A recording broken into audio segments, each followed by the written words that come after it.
Okay, so we're I think halfway through, maybe a little over halfway. Mike, what do you think?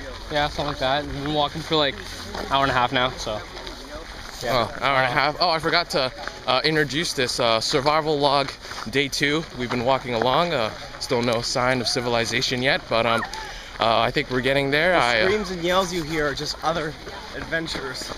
Yeah, shirtless guys. Just other adventurous. You know, there might be a hunting cannibal tribe out there, but we don't know yet. We don't know because we haven't reached that point yet.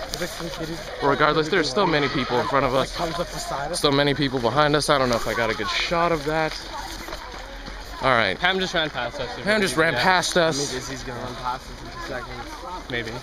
Just people running past us, probably running away from cannibalistic headhunters, but you know, we don't know. Mr. Kingsland? That Mr. Kingsland? Mr. Kingsland in his natural habitat just doing something. Anyways, catch you on the flip.